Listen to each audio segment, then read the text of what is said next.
Good evening, ladies and gentlemen. It's a particular honor to welcome you to this lecture this evening. It is a milestone in the history of the university and a milestone in the life of a great theologian, a cardinal of the church, and we believe a saint as well. So it is especially a great grace to have you here. At the outset, I wonder if you'd mind if I acknowledge the presence of a few special guests in the audience. We believe that in the course of the evening, one of our great friends, Archbishop Celestino Migliore, the Papal Nuncio and permanent observer of the Holy See to the United Nations, will be joining us. I saw him last evening, and he assured me he would be here. He's probably caught in the traffic around Yankee Stadium. This is deferred opening night. We also have with us Archbishop Peter Garrity, the Archbishop Emeritus of Newark, in the front row.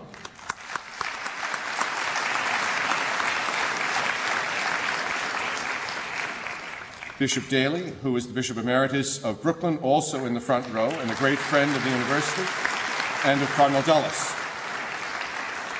Bishop Joel Balin from the Philippines has joined us as well. I believe he's in the audience. Over there. Father Chinaki, who is the Provincial Superior of the New York Province of the Society of Jesus, is in the front.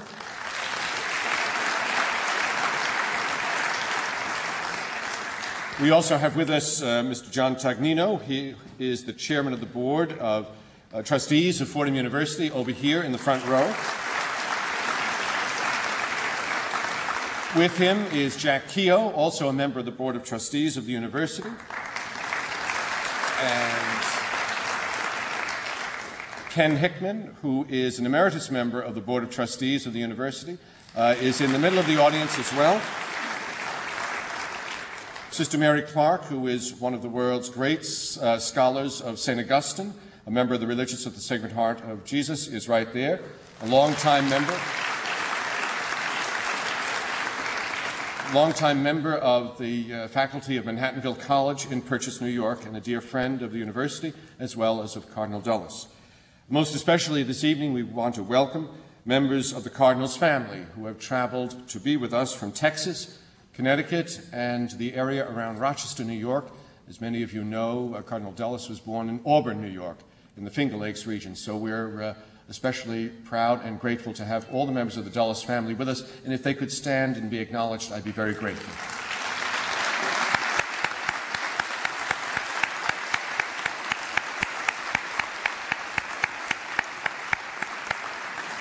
The Cardinal has told us many stories of summers in Henderson Harbor, and I hope the family continues to go to Henderson and over to Watertown, where I believe a member of the family was the presiding pastor in the First Church in Watertown.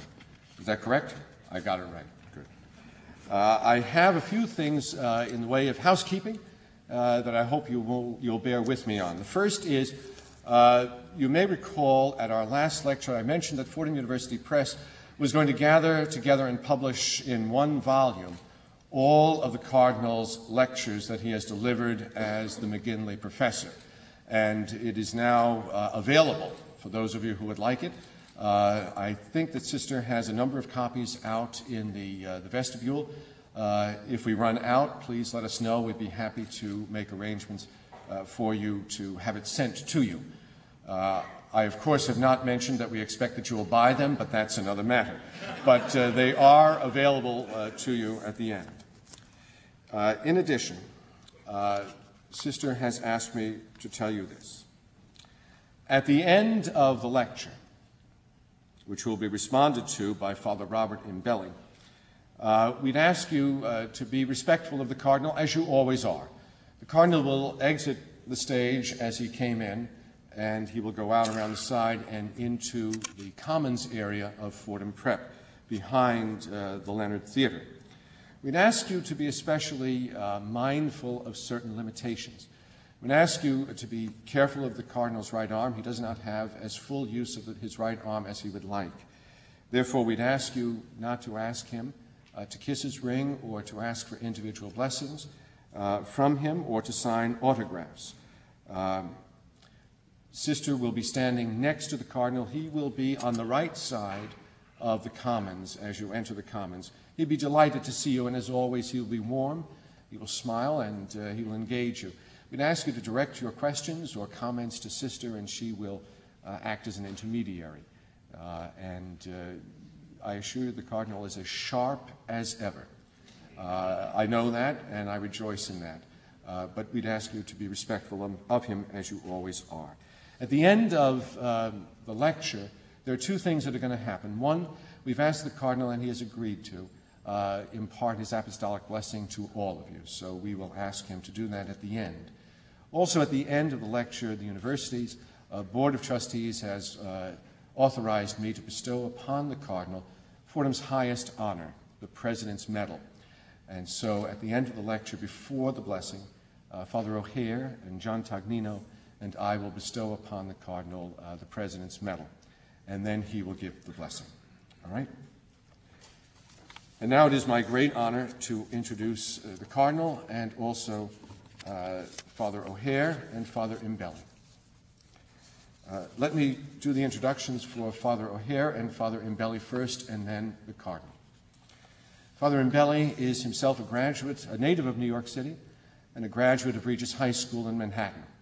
After he graduated from Regis, like so many other enlightened souls, he came to Fordham College. Graduated from Fordham College in 1960.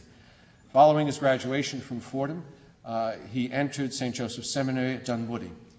He was ordained a priest of the Archdiocese of New York, pursued advanced studies at the Gregorian University in Rome, from which he received his STL, and then he received his PhD from Yale University. He served on the faculty of St. Joseph's Seminary at Dunwoody, and also on the faculty of the Maryknoll School of Theology in Maryknoll, New York.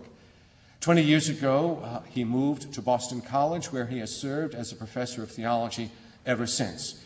He is a distinguished scholar, and we are honored to have him here to respond to Cardinal Dulles this evening.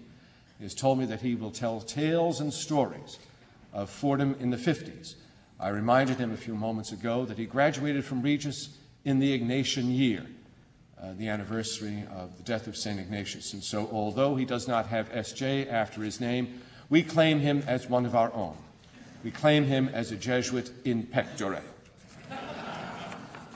Father Joseph O'Hare is one of the most remarkable men I have ever known, and it is an honor to tell you just a little bit about him. Most of you know a great deal about him. I remind you of a few things.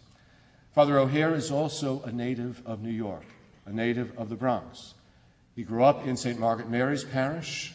He also went to Regis High School in Manhattan. Following his studies at Regis High School, he entered the Society of Jesus.